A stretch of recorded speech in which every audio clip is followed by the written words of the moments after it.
gente, Pedrinho Aguinaga. Eu preciso falar mais alguma coisa? Como é que você está? Eu estou bem, graças a Deus. Eu acho que você precisa falar mais alguma coisa. Preciso? Precisa. Conta para mim o que eu preciso falar. Falar que o Pedrinho Aguinaga, que ela menciona, vem da década de 70, que foi uma das grandes décadas na história moderna, contemporânea, pelo menos no nosso país. Foi uma década de liberação, uma década de respeito, de procura de respeito, e foi uma década de humanidade. Uhum. A década de 80, por exemplo, eu, como morei fora do Rio nesta década, já senti o começo de uma violência que nós tivemos há uns anos atrás. Então, 80 e 90 ficou caracterizado por essa violência, por essa miscigenação de delitos que estava havendo no Rio de Janeiro. Então, como eu digo para todo mundo, a década de 50 foi a década da dança, da música, e a década de 70 da alegria e do prazer. Agora vocês veem se eu preciso falar mais alguma coisa. É um prazer ter o Pedrinho Aguinaga, porque quando ele passou esse tempo fora do Brasil, ele sabia por que estava passando. Como é que foram esses anos seus fora do Brasil, 80 e 90? Quem você conheceu? Você gostou de estar? Como é que foi? Eu, nos anos 80 e 90, que foram as décadas que eu menos frequentei o Rio, eu tive um restaurante em Belo Horizonte, chamado Dream. Fui trabalhar na Califórnia, com um amigo meu, Bernardo Gutierrez, que foi seu vizinho aqui. Uhum. E fiquei no inteirinho fazendo alguns filmes com o Neville e alguns outros. No restaurante de Belo Horizonte, eu estive lá com meu marido e meu pai. Papai também foi. Exatamente. Não é? Então nós vimos o Pedrinho em atuação. Ele era... Você cantava também? Não, eu cantava não. Como eu era dono do restaurante, eu me dava ao direito de, naqueles momentos de mais intimidade, geralmente quando já estava mais vazio, porque no meu restaurante tinha uma característica que era única lá em Belo Horizonte. Todo artista que ia a Belo Horizonte ou ao redor, ele ia no meu restaurante. E assim, tinha então, atrativo. eu tive o prazer de ter Ney Matogrosso, Caetano Veloso, todos que foram... Por alguma razão. Por alguma razão, porque estavam se apresentando por Belo Horizonte. Mas lá no meu restaurante, por exemplo, o Caetano ficou 2 horas cantando músicas que ele nunca gravou. Mas são as músicas que ele falou que eu gosto de cantar no chuveiro. Pois é. Música que eu escutei, que o fulano gravou. Imagina o Milton Nascimento que morava lá. Todos foram no meu restaurante. O Milton, na época, o Márcio, que era o manager dele, frequentava muito o meu restaurante, me deram muita canja lá. Eu tive chance uma noite de botar o Chitãozinho, o pianista da casa, e o Billy Paul, os 3 no piano. Mas então, imagina que agora, coisa, uma lástima que eu não tenho nada disso gravado. Era falta de cuidado? Era momento. E eu sempre, por exemplo, quando o Caetano ia ao meu restaurante, ele ia não só pela comida boa e tudo, mas ele ia muito por minha causa. Não, e ele ia também, talvez, por causa de não ser perseguido, não, exatamente, não ter exposição. Lá no meu restaurante não tinha esse clima. O que dava liberdade a eles de se expressarem da forma que fazer eles queriam. Fazer o que ele mais gostasse. Então tinha dueto, tinha uma senhora lá em Belo Horizonte chamada Manicatão, que o ex-marido dela tinha sido um presidente dos Diários Associados lá em Minas e tudo. E ela era uma figura fantástica, uma figura muito à frente do tempo dela. E ela era sempre minha convidada, porque qualquer convidado meu que entrasse e conhecesse a dona Manicatão, ficaria encantado com ela, porque ela era um ícone de Belo Horizonte, na elegância e no saber. Imagina, ela era uma mulher beleza. Que lia muito. Era muito bonita? Quando eu a conheci, ela era uma senhora muito elegante ainda. E ela tinha uma característica, só andava de saris. Ora, veja. Era gordinha? Hein? Era gordinha? Não, magra. Porque quando bota saris... Não, ela era magra e ela era muito dedicada aos animais. Já no final. Então, já gostei. Não, você ia adorá-la, porque ela tinha uma classe de quem viveu, conviveu com o poder e tinha toda uma humildade para saber que isso é sempre passageiro. É transitório. Nada disso é eterno. Então transitório. as pessoas às vezes até falavam, não, mas se eu tivesse tido a vida que ela teve, assim, ela teve a vida que ela quis. É. Que poucas pessoas podem falar que tiveram a vida que quiseram. É verdade. E ela teve. Mas você não tem nada nem do restaurante, nem como cantor, nem na área artística. Como se explica isso? Você é uma figura belíssima, você fotografa muito bem, você tem jogo, você tem uma mise-en-scène bonita, você tem... Enfim, eu não sei Eu acho que eu caí no então. gosto, eu caí na graça. Porque... Mas você não está aparecendo. Bom, esse ano eu vou fazer um filme, se Deus quiser, com o Leville, chamado A Dama da Internet, que não é continuação da Dama do Lotação. É uma outra história que ele escreveu. Não, nem pode ser, porque a internet é toda fechada e lotação estava ali. Estava aberta. E é uma história que ele escreveu com o Ricardo Amaral e vão produzir esse ano.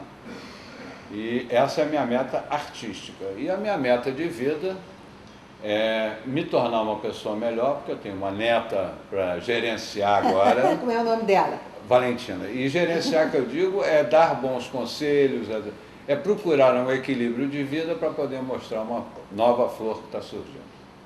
E nisso o Pedrinho é o mais indicado, porque ele conheceu as moças, as mulheres mais bonitas e melhores e de mais... Isso é verdade, a dona Ana está falando uma grande verdade. Do melhor tratamento, da melhor educação, instrução. Quais foram as pessoas...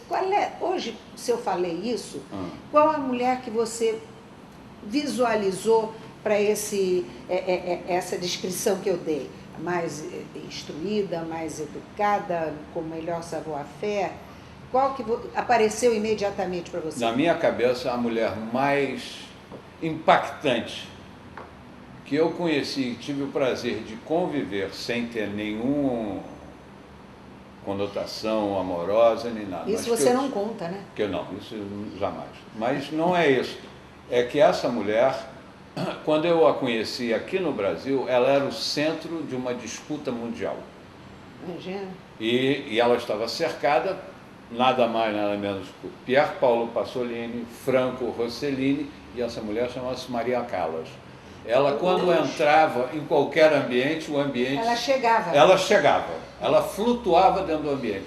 E ela tinha uma força... E eu a conheci numa época que era difícil, porque ela estava se separando do Onassis, que ia casar-se com a Jacqueline Kennedy, que era outro ícone. Não, para ela aquilo foi um... E eu me sentia um ratinho no meio dessa confusão toda, porque eu estava escutando ela brigar com o Onassis, mas eu jamais poderia falar para um repórter, para um jornalista que eu fui, porque senão eu ia perder a confiança do grupo. É claro. Então nós ficamos 5 dias na Bahia, eu me lembro muito bem hoje. E eles alugaram praticamente o andar inteiro. Nós não saímos do quarto, que era... Paolo Pasolini tinha ganho um prêmio com Medea. Ela tinha trabalhado no filme. O Franco Rossellini. Então era muita gente Vocês envolvida. Não podiam, se saísse, vinha um enxame de pessoas. E como tinha esse problema do Onassis com a Jaqueline, a imprensa mundial estava na porta do hotel. Claro. E ela tinha um inglês como o estrangeiro, né? Dear Pedro, I don't know what we are going to do. Porque ela era grega, então tinha um sotaque. Mas ela foi uma... E eu depois já revi. Isso foi aqui no Brasil, na Bahia. Voltamos aqui para o Rio, ela foi tratada da vida. Um ano depois eu fui ao Lincoln Center. Foi tratada da vida, está ótimo. Eu fui ao Lincoln Center em que ela ia dar uma palestra. E eu me espantei muito porque, como eu era muito conhecido na década de 70, a razão era isso. Eu sempre era convidado para os eventos da sociedade aqui do Rio. E por esse fato eu tinha facilidade em conhecer as pessoas. Como eu praticamente falo 3, 4 idiomas, tornava-se mais fácil ainda... Papai e mamãe cuidaram disso. Exatamente. Tornava-se mais fácil ainda a minha relação, depois de entrei para o cinema, entrei para o show business, aí virou uma festa. Quer dizer, lá no Lincoln Center ela te reconheceu? Não só me reconheceu, como Pedro, what a surprise. Quer dizer, eu mesmo fiquei encantado. Claro. Porque ela podia se reconhecer, assim, mas ela lembrar do meu nome. E falou assim, eu estou no Hotel Pierre, que era um hotel que tinha... Ainda tem, não? Tem, sim. E eu gostaria que você fosse almoçar comigo. amanhã. Eu É falei, um dos melhores hotéis, né? No dia seguinte, isso foi engraçado, porque eu estava num hotelzinho na 42. Mas 42 perto da ONU. Então Sim. todos os diplomatas Ficavam lá. lá, mas não rivalizava com Não, o Pierre nem com o não, Four não, Seasons, não, né? era um hotelzinho fuleiro, meu. E eu me lembro que eu saí do hotel e falei assim, já que eu vou lá no Pierre, eu vou andando, porque eu era garoto, eu tinha uns 22, 23 anos, pouco dinheiro. Não, mas você sempre foi andarilho, Fui até andarilho, hoje. Eu até vejo hoje. você andando quilômetros. Aí eu falei, eu vou andando. Mas quando eu cheguei na esquina, eu falei assim, não, eu estou com pouco dinheiro, vou levar mais. Voltei no meu quarto, alguém já tinha passado e levado meu dinheirinho. Imagina. Mesmo assim, eu falei, não, vou perder o almoço por causa disso. Fui.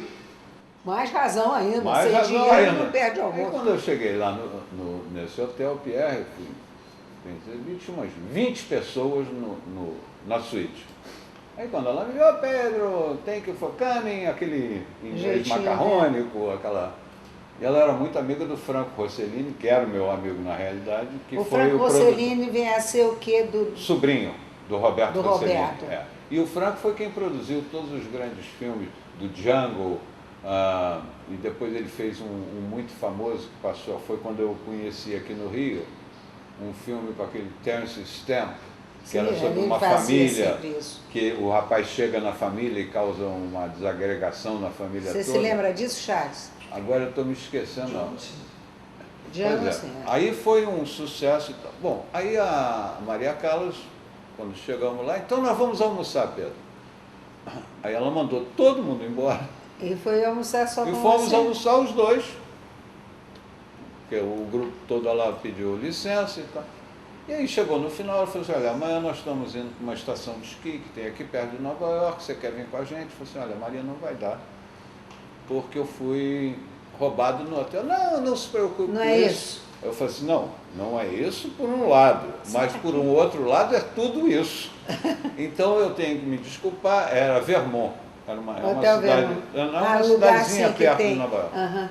Então, quando aconteceu esse fato, ela falou assim, bom, já que você não quer ir nem esquiar, comeu pouco, ela ainda falou isso, comeu pouco, eu vou te dar um presente. Isso eu queria ter tido um gravador, porque é uma coisa única na vida. Ou então a maior mentira que o seu amigo aqui está contando. Não, Ela mandou entrar, ela tinha 4 chihuahuas, mandou os cachorros entrarem e começou a cantar junto com os cachorros para mim.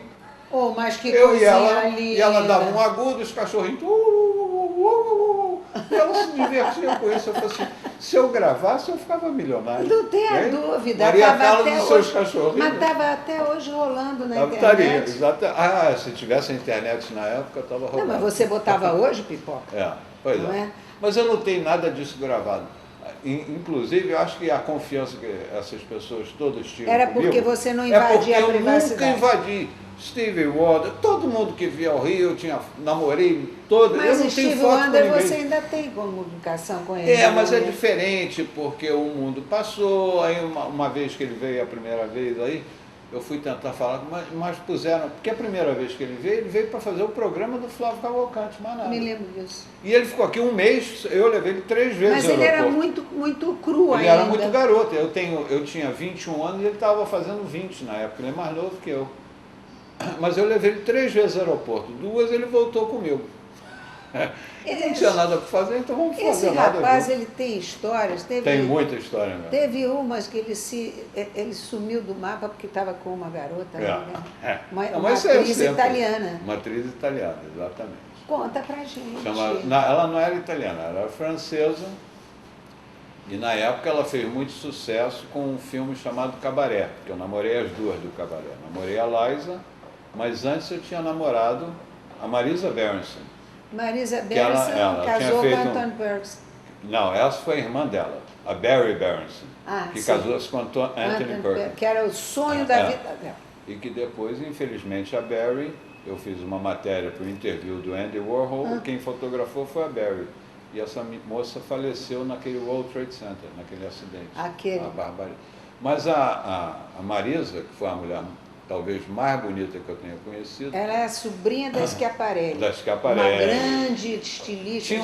Era racê desde sempre. De sempre. Mas ela, na época, estava brigada com o noivo, que era um Rothschild. Era uma confusão, o Aguinaguinha chegando em Paris, o Rothschild perto, mas foi engraçado. Mas você foi estava bom. de 10 no Rothschild. Não, eu estava de ideia que eu tinha vida, eu tinha vontade de viver, eu era engraçado. Foi bom, não tem nada a reclamar. Não. Hoje, o que você gostaria de estar fazendo e que você não faz? Eu queria ter um objetivo que eu pudesse mais ajudar a pessoas. Mas é assim, mas você pode entrar ali e ajudar um idoso. Não, eu quero eu mesmo ter um projeto em que eu possa me debruçar nesse projeto, ou ligado a idoso ou ligado a criança. Você já tem uma planificação? Já estudou isso? Já estou estudando isso, já tem uns... Mas olha, se você apresentar isso nessas leis todas de patrocínio aí é que está, existem... o grupo que está junto comigo organizando isso, eles querem exatamente, inclusive não posso dizer, porque é uma ideia que é para ser formatada e apresentada no todo. Para não haver chance de ir apresentando aos poucos e aí ter vai chance de ser esfacelando. Então nós estamos organizando que vai ser um projeto social muito bom. Isso eu quero ver, eu quero saber, eu quero que você me conte. Vai ser a primeira da notícia. Eu te quero ligo saber e depois nós voltamos eu aqui. tenho uma amizade a esse rapaz, é um negócio assim genuíno, porque nós nunca tivemos muita intimidade, nunca passamos muito tempo de convivência juntos, mas nós temos alguém que nos unia muito, que eu tinha paixão por ele, que era o seu Adolfo, que eu adorava. E quando a Liza veio aqui no Brasil, ele me botou lá em cima. Não, aqui é o lugar do Aguinaga, que é ao lado dele. Aqui é o lugar do Aguinaga, porque a Liza estava lá. É isso aí. O Adolfo foi também um grande mecenas e ele sabia se ligar a pessoas, porque o Pedrinho era o mais bonito, ele conseguiu, ainda tem que numa outra entrevista contar de novo por que ele conseguiu ser o mais também. bonito do Brasil e tudo mais. É interessante, é engraçado, e ele foi tomado de susto quando soube que era. Né? E fiquei no susto até hoje. Não, mas ele, além de tudo, é inteligente. O danado é isso, o cara é inteligente, é instruído e tem muita coisa boa para contar. Agora eu vou direcionar isso tudo. Sim, vai direcionar, mas tem que ter o lado também jocoso da coisa. Já tive muito. Você vai ter comigo também. Ah, bom, lógico. Vai me contar as coisas, como é que o meu pessoal vai ficar sem saber. Não é? Eu vou trazê-lo outras vezes. Vocês sabem disso. O máximo prazer. Pedrinho Aguinaga.